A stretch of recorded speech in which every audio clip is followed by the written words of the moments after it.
स्वागत है आप सभी का दोस्तों। उम्मीद करता हूं कि आप लोग अच्छे होंगे। आज मेरे साथ एक खास मेहमान है नीतू दीपक कुमार, जो घरौली 06 वार्ड से पार्षद का चुनाव लड़ने के लिए जा रही है आम आदमी पार्टी के सिंबल पर। आज इन्हीं से हम जानेंगे कि इनकी तैयारी कैसी है और जनता से इनको कितना समर्थन मिल रहा है। आज इसी पर चर्चा करेंगे। तो चलिए आज हम बात कर लेते हैं नीतू दीपक कुमार जी से। नीतू जी, सबसे पहले आपका स्वागत है। नमस्कार। किस तरह की तैयारी चल रही है चुनाव को लेकर के? तैयारी तो हमारी बहुत अच्छी चल रही है। डोर टू डोर कैंपेन कर रहे हैं और पब्लिक से हमें बहुत समर्थन मिल रहा है। मतलब बहुत अच्छा, तैयारी हमारी बहुत अच्छी चल रही है।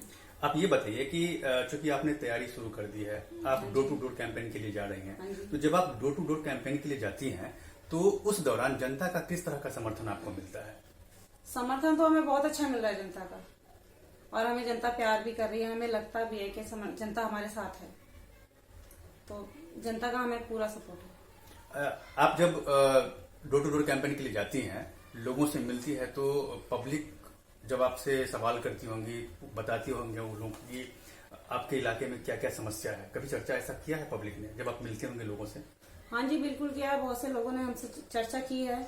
कहीं लाइटिंग की व्यवस्था अच्छी नहीं है, कहीं साफ सफाई की व्यवस्था अच्छी नहीं है, तो इसी बारे में लोग बाग हमसे बताते हैं, पब्लिक हमसे। एक ये सवाल आप मुझे बताइए कि अभी बहुत सारी राजनीतिक पार्टियां जो दिल्ली में एमसीडी का चुनाव लड़ने के लिए जाती है, जिसमें 4 तो सबसे बड़ी पार्टी है, मतलब उसको खिलाड़ी कहा जाए। हाँ, आम आदमी पार्टी है, बीजेपी है, कांग्रेस है, इसके बाद बीएसपी भी आ रही है, जेडीयू भी आ रही है, एआईएमआईएम आ रही है। तो इतनी सारी पार्टियां जो इस चुनाव में शिरकत करने वाली है। हाँ जी। आपसे मैं जानना चाह रहा हूं कि आपने आम आदमी पार्टी को क्यों चुना? क्या खास बात है जो आम आदमी पार्टी में है और बाकी पार्टी में नहीं है? आम आदमी पार्टी में तो बहुत अच्छी, मतलब कि हमारे केजरीवाल जी के काम को देखकर उन्होंने बसें फ्री करवाई, महिलाओं की सुरक्षा के लिए कितना कुछ किया उन्होंने। सीसीटीवी कैमरेज लगवाए हैं, बस का किराया फ्री, और भी बहुत कुछ उन्होंने बहुत अच्छे अच्छे ऐसे काम किए कि उनसे प्रभावित होकर मैं इसमें आई हूँ। आपको लगभग कितना समय हो गया आम आदमी पार्टी ज्वाइन किए हुए? कोई अप्रोक्स टाइम, साल, 2 साल, 6 साल, 5 साल? टाइम तो काफी हो गया है, इतना मैं आपको एग्जैक्टली नहीं बता पाऊंगी जी, पर समय काफी हो गया इसमें आए हुए मुझे भी, और मतलब मेरे ससुर जी, मेरे हस्बैंड को भी बहुत काफी समय हो गया। तो मतलब जब आपने ये सोचा कि इस इलाके से चुनाव लड़ना है, तो ये आपके लिए एक सुनहरा मौका था कि ये महिला सीट हो गया। तो महिला सीट हो गया तो आपके मन में हुआ होगा कि चलो आप चुनाव लड़ते हैं। तो मतलब या फिर आपके मन में हुआ, आपने कहा कि मुझे चुनाव लड़ना है, या घर की तरफ से ये हुआ, या फिर पब्लिक ने कहा कि आप आइए मैदान में और मैं आपको समर्थन करता हूं और आप चुनाव लड़िए? किसने कहा आपको? मतलब घर के लोगों ने या फिर पब्लिक ने, हमें या दोनों ने? सबसे पहले तो पब्लिक ने कहा जी, उसके बाद फिर हमारे घर वालों ने कहा जी। तो इसलिए ये सब देखकर फिर मैं इसमें आई हूँ, पब्लिक का समर्थन देखकर। तो आपको क्या लग रहा है जब डोर टू डोर कैंपेन के लिए आप जाती हैं, तो आपको क्या लगता है कि पब्लिक का समर्थन जो है आपको कितना मिल रहा है? बाकी जो प्रत्याशी है, क्योंकि मैदान में तो कई लोग हैं, हाँ जी। तो बाकियों के मुकाबले आपको कितना समर्थन मिल रहा है पब्लिक का? समर्थन तो हमें बहुत मिल रहा है पब्लिक का, कम से कम 100% समझ लो जी। इतना समझ लीजिए कि समर्थन हमें पूरा है पब्लिक का, और मुझे पूरा विश्वास है कि हमारी जनता हमारे साथ है और वो हमें जिताएगी। चूंकि आप चुनाव लड़ने जा रही हैं पार्षद का, तो यहाँ पर ये जानना बहुत जरूरी है, क्योंकि पब्लिक को पता होना चाहिए कि हमारे पार्षद जो होंगे उनको हमारे इलाके में क्या क्या काम है जो करना जरूरी होता है। एक पार्षद के अंदर में वो क्या क्या काम होता है जो पार्षद को करना होता है इलाके के विकास के लिए, डेवलपमेंट के लिए? के दायरे में बहुत से ऐसे काम आते हैं। साफ सफाई, गलियों में साफ सफाई करना है, गलियों में बहुत गंदगियां रहती हैं, कूड़े इकट्ठे रहते हैं, उनकी व्यवस्था करना, नालियों में गंदगी, और पार्कों की व्यवस्था, उनमें साफ सफाई। पार्कों में फुटपाथ होता है जी, जिससे हमारी जनता, हमारे बुजुर्ग, उन्हें महिलाएं, उन्हें परेशानी ना हो। बच्चों के लिए प्ले ग्राउंड एक अच्छे से होना चाहिए, इसमें खाद मिट्टी उन सबका प्रबंध होना चाहिए, खुली जिम होनी चाहिए बच्चों के सबके लिए, ताकि वो अच्छे से उसमें सरवाइव कर सकें। तो जब आपने इतनी सारी बातें कही हैं, तो आप पार्क में गई हैं कभी? आपको लगा कि जो ये सब चीजें पार्क में होनी चाहिए थी लेकिन नहीं है, और मैं आऊंगी तो ये सब चीजों को लेकर के आऊंगी? हाँ बिल्कुल, मैं पार्क में गई हूँ, मैं जाती हूँ पार्क में, लेकिन वहाँ देखती हूँ कि वहाँ का बहुत बुरा हाल है पार्क का। जी, वहाँ गाय घुस जाती हैं, कुत्ते आ जाते हैं, जी, जी। जी। बहुत बुरे गंदगी रखते हैं। मतलब पार्क जैसा होना चाहिए वैसा पार्क नहीं है। लेकिन हाँ, जब मैं आऊंगी इसमें एमसीडी में, जी तो मैं पार्कों का मतलब पार्कों में हरियाली होनी चाहिए। जी पार्कों में पेड़ पौधे लगाऊंगी, फूल पत्तियां ऐसी जिससे बच्चे प्रभावित होते हैं। जी जी जी ठीक है। जी और अच्छा उससे बच्चों को अच्छी वो मिलेगी, बच्चों को, बड़ों को, बुजुर्गों को अच्छी एनर्जी। हाँ, अच्छी एनर्जी मिलेगी उससे। जी। और उसमें फुटपाथ अच्छे करवाऊंगी, खाद मिट्टी सब चीज का, सबका पानी का, जिससे किसी को परेशानी ना हो, उन सब का प्रबंध करूंगी इसमें। एक चीज यहाँ पर ये बताइए कि खास करके एमसीडी में ये देखा गया है कि एमसीडी में जो पार्षद होते हैं, तो पार्षद के इलाके में अक्सर ये देखा गया है कि चारों तरफ गलियों में कूड़े फैले होते हैं। और पार्षद तो बन जाते हैं, 5 साल तक शासन करते हैं, रहते हैं सत्ता में, लेकिन गलियां वैसी गंदी की गंदी रहती है। हाँ, तो जब आप आइएगा तो आप इस गंदगी को साफ करने के लिए आप कौन सा कदम उठाइएगा ताकि सड़कों पे गंदगी ना हो? हाँ जी, बिल्कुल।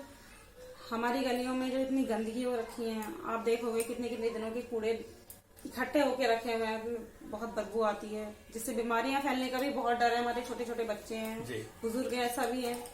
तो उसके लिए जहाँ गाड़ियां जा सकती है वहाँ के लिए हम गाड़ियां चलाएंगे जी। और जहाँ गाड़ियां नहीं जा सकती, बहुत सी ऐसी छोटी छोटी पतली पतली गलियां हैं जहाँ पे वो नहीं जा सकती हैं। जी जी जी। तो वहाँ के लिए मैं रिक्शा लगवाऊंगी जी और बड़े बड़े डस्टबिन रखवाऊंगी वहाँ पर मैं। जी जी और पब्लिक से यही अनुरोध करूंगी जी कि वहाँ पर रास्ते में कूड़ा ना डालें, नालियों में कूड़ा ना डालें। जी। नालियां बहुत गंदी हो जाती हैं, बारिशों में बहुत पानी, सड़कें भर जाती हैं, बहुत परेशानी हो जाती है। बच्चों को स्कूल जाने के लिए भी बहुत परेशानी होती है। जी। तो उन सब की मैं सुविधा करवाऊंगी ताकि कूड़ा उसमें ना डाल के डस्टबिनों में डालें। बड़े बड़े डस्टबिन लगवाऊंगी, घरों में डस्टबिन रखवाऊंगी ताकि पब्लिक को परेशानी ना हो और न किसी और को। एक सवाल और बताइए कि चारों तरफ जो है छोटी छोटी गलियां हैं। हाँ, आपके वार्ड में, और उस गली में क्या होता है कि डार्क स्पॉट्स है कई जगह पे। हाँ, मतलब अंधेरा होता है। और रात के वक्त क्या होता है कि जो गलियों से आगे जिनको घर है जहां उनको जाना होता है, तो उनको डर लगता है। हाँ, ये डार्क स्पॉट्स को यानी कि अंधेरा को खत्म करने के लिए आप क्या करेंगे? डार्क स्पॉट को खत्म करने के लिए मैं लाइटें लगवाऊंगी। वहाँ पर जहाँ पर लाइटें नहीं है, बहुत परेशानी होती है हमारी। रात का समय होता है, महिलाएं रात को निकलती हैं, चोरी का डर होता है महिलाओं के लिए। उससे उनकी सुरक्षा भी होगी और डार्क स्पॉट से कोई वहाँ से मतलब किसी को कोई परेशानी नहीं होगी। वहाँ पे लाइटिंग लगवाऊंगी जहाँ पे भी डार्क स्पॉट है। मतलब आपको लग रहा है कि जो मतलब कई जगह ऐसे हैं आपके इलाके में जहाँ पर अंधेरा रात को रहता है और लोग जाने से डरते हैं जाने से। बहुत सी ऐसी जगह है और ऐसी जगहों पे बहुत खतरा भी होता है। ओके। ये मुझे एक बात बताइए कि आपके जो वार्ड है 06E, घरौली 06E, इस वार्ड में कितने एमसीडी के स्कूल है और उस स्कूल की हालत क्या है, ये बताइए मुझे। मेरे वार्ड में है 3 स्कूल, एमसीडी के 3 स्कूल हैं जी। और उनकी हालत बहुत अच्छी भी नहीं है जी। लेकिन हाँ, जब मैं आऊंगी तो उनके हालत बहुत पहले से बहुत ज्यादा उनमें सुधार लेकर आऊंगी जी। बच्चों के क्लासरूम में बेंचेस, उनके सीसीटीवी कैमरेज उनके रूम में जी, और प्रिंसिपल के ऑफिस में कैमरेज जी, ताकि बच्चों पे नजर रखी जा सके, बच्चे अच्छे से पढ़ सके। और उनकी बच्चों की पीने के पानी की सुविधा जी, ताकि उन्हें साफ पानी मिल सके जी। हमारे बच्चों को टॉयलेट, बाथरूम सब साफ सफाई का, उन सब चीज का ध्यान रखा जाएगा। और उसमें एक हम ऑटोमेटिक ऐसी मशीन रखवाएंगे पानी की, जिससे वो बच्चे हाथ लगाए और पानी निकले। हाँ, पानी की बर्बादी भी ना हो, पानी वेस्टेज भी ना हो। हाँ। इसके साथ साथ आप ये बताइए कि एक स्कूल में, स्कूल के कैंपस में और क्या क्या होना चाहिए ताकि कैंपस भी देखने में सुंदर लगे और बच्चे को भी मन लगे कि हाँ, मुझे स्कूल जाना चाहिए हर दिन। क्योंकि बच्चे अक्सर जो है ना घर स्कूल जाने से डरते हैं, नहीं जाते हैं, भागते हैं। लेकिन अगर क्या है कि उसकी सुंदरता बढ़ा दी जाए तो लोग उससे भावुक हो जाते हैं और मतलब आकर्षित हो जाते हैं, एक तरह से कहा जाए। तो आप क्या करेंगे ताकि बच्चे स्कूल जाने से ना नहीं करेंगे? बच्चे स्कूल जाने से ना तो नहीं करेंगे, क्योंकि बच्चों के लिए हम बहुत अच्छी सुविधाएं रखेंगे। बच्चों के लिए प्ले ग्राउंड बनाएंगे, उनके लिए अच्छी स्टडी मिलेगी। बच्चों को प्ले ग्राउंड मिलेगा तो बच्चे खुद ही आएंगे स्कूल पढ़ने के लिए, उन्हें भी अच्छा लगता है बच्चों को। तो उनके लिए प्ले ग्राउंड वगैरह और अच्छी मतलब उनके लिए हर एक चीज की अच्छे से सुविधा की जाएगी। एक चीज यहाँ पर मैं ये पूछना चाहूंगा कि अभी पिछले 3 दशक से दिल्ली में जो एमसीडी है उसमें बीजेपी की सरकार है। हाँ जी। और पिछली बार जब 2017 में चुनाव हुए थे तो उस समय में भी बीजेपी सबसे बड़ी पार्टी बन के उभरी थी और सरकार बनाई थी। और आम आदमी पार्टी पिछले साल दूसरे नंबर पे थी जबकि कांग्रेस तीसरे नंबर पे थी। आपको क्या लग रहा है कि इस बार आम आदमी पार्टी किसी एमसीडी में या फिर तीनों एमसीडी में सरकार बनाएगी? बिल्कुल बनाएगी। हमारी आम आदमी पार्टी तीनों एमसीडी में सरकार बिल्कुल बनेगी और इस बार हमारी आम आदमी पार्टी ही आएगी। उन्होंने बहुत से ऐसे काम किए हैं, बहुत से अच्छे काम हुए हैं इस पार्टी में। 15 साल से बीजेपी एमसीडी में रही है, लेकिन उन्होंने अभी तक ऐसा काम नहीं किया जिसको देख के जनता कह सके कि हाँ आपने ये काम किया है। लेकिन नहीं, हमारी आम आदमी पार्टी ने इतने काम किए हैं, हमारे केजरीवाल जी ने इतने अच्छे अच्छे काम किए हैं जिसे देख के जनता उनसे प्रभावित होती है। कुछ ऐसा जो आप बताना चाहेंगे पब्लिक को कि क्या अच्छा काम किया उन्होंने? हाँ जी, उन्होंने महिलाओं की सुरक्षा के लिए सीसीटीवी कैमरेस लगवाए हैं, वाईफाई लगवाए हैं, ठीक है, और बसें फ्री करवाई हैं। बसों में उनके लिए कैमरेस लगवाए हैं ताकि हमारी महिलाओं को कोई परेशानी ना हो रास्ते बीच में। और बहुत से ऐसे लाइटिंग व्यवस्था करवाई है उन्होंने, बहुत से ऐसे मतलब उन्होंने काम करवाए हैं, राशन फ्री बंटवाया है। बहुत से मतलब कोरोना काल में भी उन्होंने बहुत मदद की थी। कोरोना की आपने बात की तो एक सवाल यहाँ पर बनता है। अब ये मुझे बताइए कि पिछले 3-4 साल से मतलब 2020 से कोरोना दिल्ली में और दुनिया के देशों में रहा है, तो हम दिल्ली की बात कर ले रहे हैं।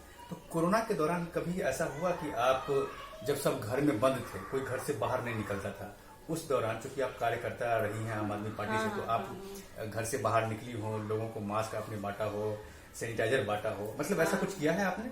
हाँ बिल्कुल किया है। लोगों को हमने मास्क भी बांटा है, सैनिटाइजर भी दिया है और उन्हें हमने राशन भी दिया है। जैसे पैसों से भी हर तरह से जैसे हम पे हुआ वैसे हमने उनकी मदद की। मतलब आपको लगता है कि ये सब चीज बहुत जरूरी थी जो आपने किया है? हाँ, ये जरूरी तो खैर थी जी। अगर पब्लिक परेशान है, हम उन्हें देखकर अगर आंख मूंद ले तो ये हमारी इंसानियत का वो है, मजाक है जी। सबसे पहले हमारी इंसानियत है जी। तो इस वजह से सबसे पहले उस टाइम पे मैंने कुछ नहीं सोचा, हमने कुछ नहीं सोचा, हमने सिर्फ इंसानियत देखी कि हमारे सामने कोई परेशान है। इस कोरोना काल में सभी परेशान थे जी जी। तो हमारा काम तो सिर्फ इतना था, अगर हमें किसी की मदद करनी है तो हम इसलिए पब्लिक की मदद के लिए हम सड़कों पर आए, हमने उनकी मदद की जी। जैसे भी हमसे मदद हो पाई उनकी, जैसे हमने उनकी मदद की। एक सवाल इसी से जुड़ा हुआ है। आपने कहा कि जो कोरोना काल में आपने बहुत सारा काम किया है अपने वार्ड की जनता के लिए, हाँ जी। क्योंकि कोरोना काल वो समय था जब कोई भी घर से बाहर नहीं निकलता था और जो पार्टी के कार्यकर्ता थे वही सबके लोगों के घर के पहुंच करके और उनकी मदद कर रहे थे। बिल्कुल। तो जो आपने मदद किया अपने वार्ड में, जैसे राशन आपने बंटवाए, सैनिटाइजर बंटवाए, इसके साथ साथ आपने मास्क बंटवाए, तो क्या आपको लगता है कि इस चुनाव में इन सारी चीजों का फायदा आपको मिलेगा? जनता आपको वोट करेगी? हाँ, वोट तो करेंगी जनता, अब बिल्कुल मिलेगा, कहीं ना कहीं इसका भी फायदा हमें मिलेगा। लेकिन बस मेरी जनता से यही अपील है कि एक मौका मुझे भी देके देखिए जी। पिछली बार 15 सालों से बीजेपी इसमें आ रही है, लेकिन इस बार केजरीवाल, बस एक हमें आपका समर्थन चाहिए, एक मौका हमें भी देके देखिए, इस बार हम उनसे भी अच्छा काम करके दिखाएंगे। एक आखिरी सवाल मैं आपसे पूछ रहा हूँ, क्योंकि कोई भी जब चुनाव होता है तो कई सारी राजनीतिक पार्टी के नेता चुनावी मैदान में होते हैं, चाहे चुनाव छोटा हो चाहे चुनाव बड़ा हो। आपके इलाके से भी, आपके वार्ड से भी कई सारी पार्टी के अलग अलग पार्षद होंगे जो पार्षद के चुनाव के लिए लड़ेंगे। तो इसमें आपको क्या लग रहा है कि बाकियों के मुकाबले आपकी दावेदारी मजबूत है और आपको जनता वोट करेगी? हाँ, मुझे तो लगता है कि इसमें बाकियों के मुकाबले हमारी दावेदारी तो मजबूत है। बाकियों का मुझे इतना नहीं लगता जितना मुझे हमारा लगता है कि है, और जनता हमें वोट देगी जी। क्योंकि जनता हमसे प्यार करती है जी। हम जनता की सम्मान करते हैं, वो हमसे बहुत प्यार करती है जनता। बुजुर्ग, बच्चे, हमारे जवान, युवक सब हमसे बहुत प्यार करते हैं, तो इसलिए मुझे लगता है दिल से कि वो हमें पूरा साथ देंगे और हमें ही वोट देंगे। नीतू जी, आपका बहुत बहुत धन्यवाद। तो ये थी नीतू दीपक कुमार जी, जो घरौली वार्ड 06E से आम आदमी पार्टी के टिकट पर चुनाव इस बार लड़ेंगे। तो जनता से इनको बहुत प्यार मिल रहा है जैसा इन्होंने बताया, और इनको ये भी भरोसा है कि इस बार घरौली की जनता नीतू जी को भारी बहुमत से जिताएंगी, इतना इनको भरोसा है। तो आप मेरे साथ बने रहिए, और अब तक अगर आपने मेरे इस YouTube चैनल को सब्सक्राइब नहीं किया है तो प्लीज इसे सब्सक्राइब कीजिए, लाइक, शेयर और कमेंट जरूर कीजिए। इसमें एक कमेंट बॉक्स है, उसमें आप अपने पार्षद से रिलेटेड जो भी आपको समस्या लगती है उसके बारे में आप लिखिए, जरूर कमेंट कीजिए, और आपकी जो पार्षद है इस समस्या का समाधान करेगी। धन्यवाद।